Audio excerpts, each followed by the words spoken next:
Okay. All right.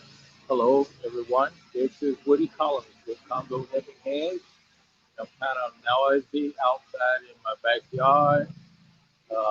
Decided not to come outside, but then after I got out here and set up, I heard the different lawnmowers, power saws, and all those different type of things are going in the background.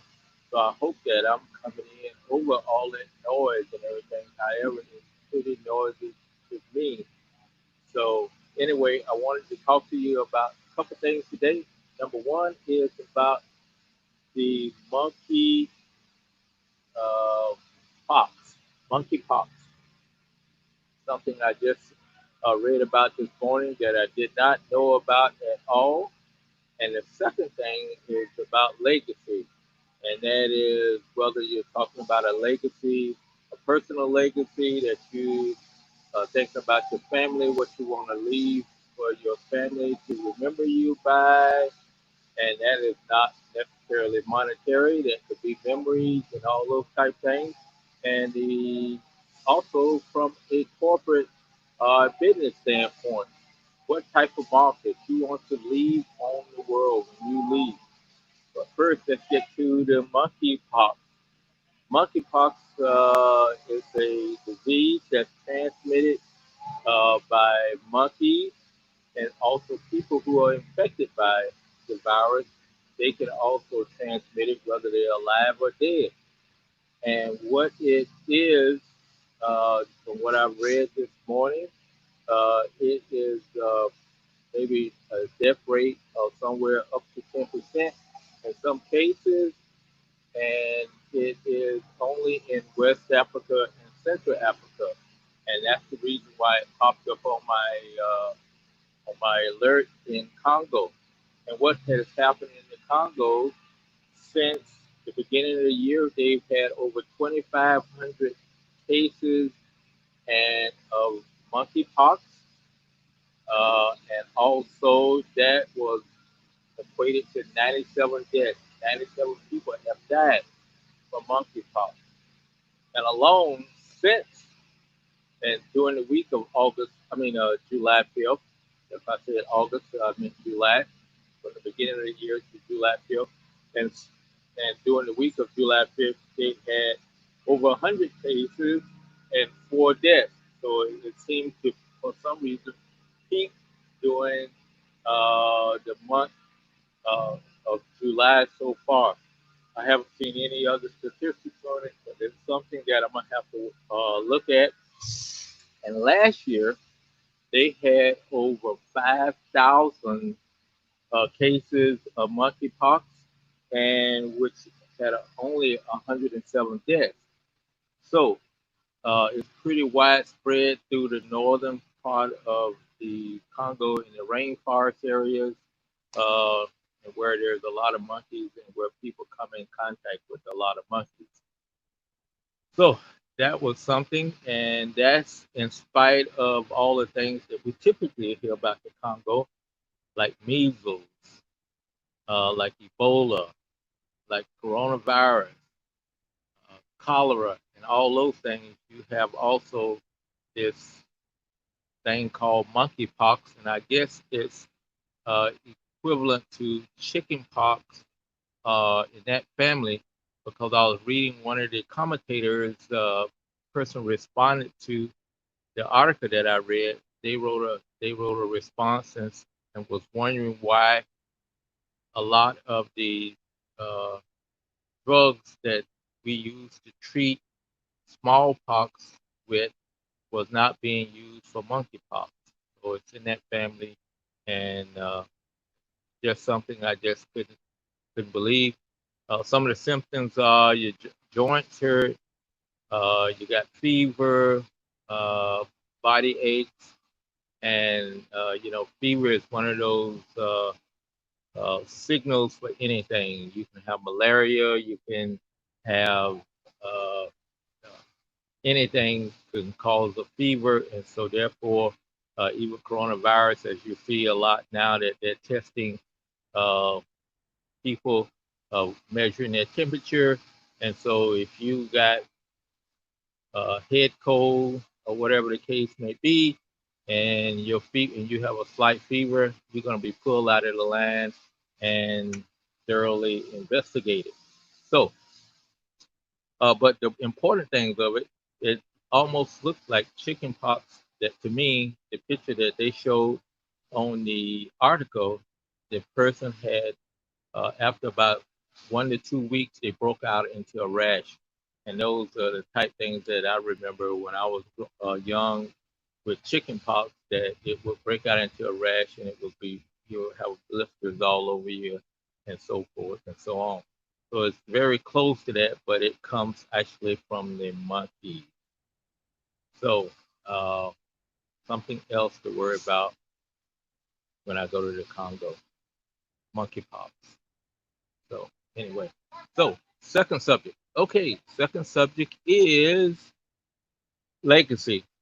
And one of the things that I've been thinking about legacy, and I have to admit that when the coronavirus first came out, when I came back from a vacation in Panama, and everything was kind of like, wow, this virus is going around, it's killing people, and so forth.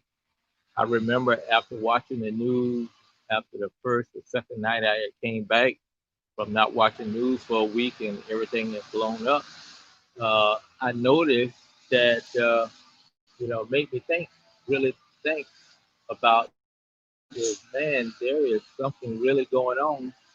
And then they started talking about it affects older people more. And immediately I kind of thought about the urgency of myself and what did I want to leave behind.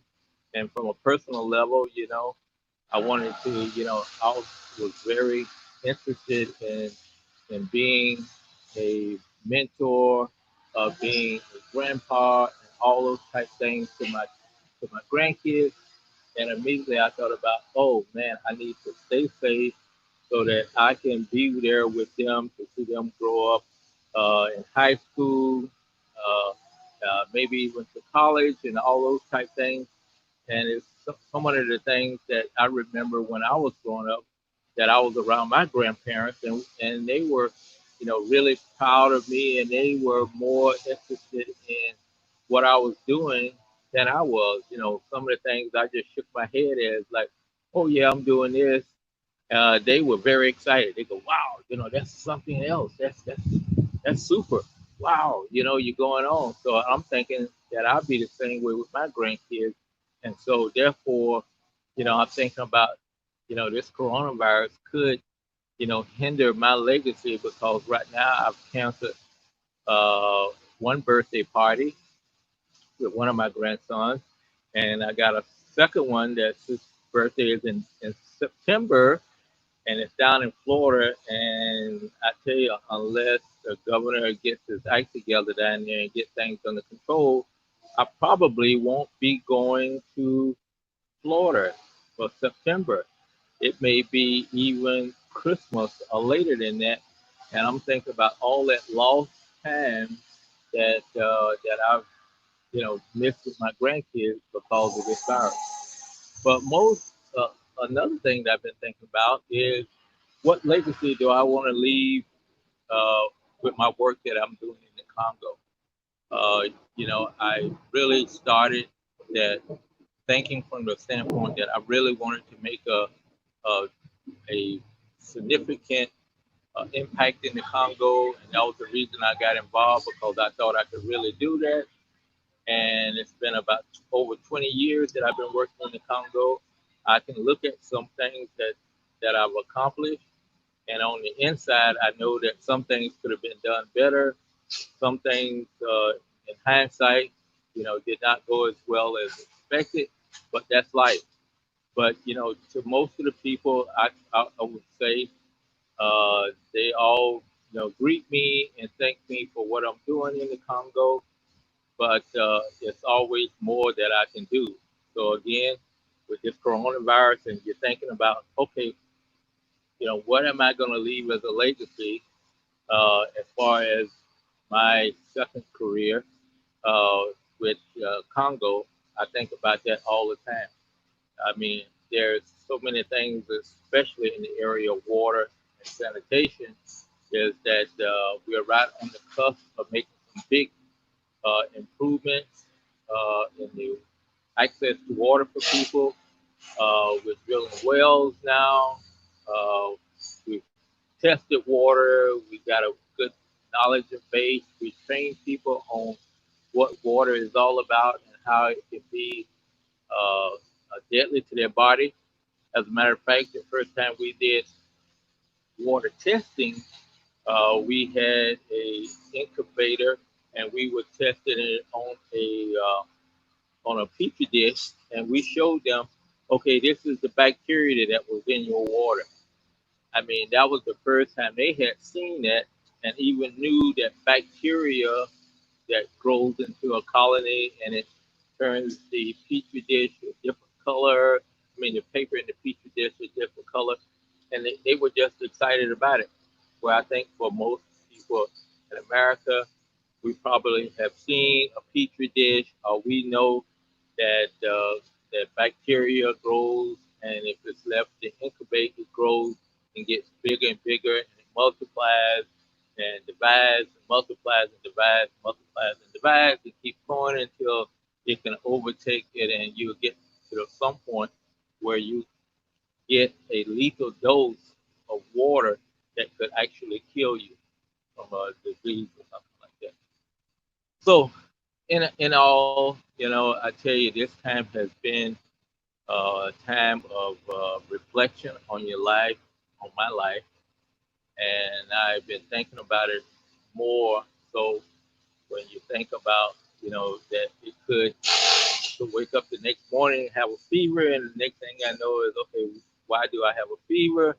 Do I have corona somehow? And then it could be, 3 months out of your life that you may survive it, but that's 3 more months out of your life. I was reading on Facebook with one of my friends, and she said, they were asking the question, what are you going to do when this is all over? And one person just flat out said, I'm going on a vacation, and then another vacation, and another vacation, because life is short. A life can be short. And I think that's something that, I've thought about, and probably you have also. So thank you so much for coming, tuning in today, and we're going to, keep improving the live stream. Hopefully that we'll be able to bring in some experts on different subjects to talk about different things. So if you got any ideas about what to cover uh, in these talks about Congo, let me know, and we will try to get that done.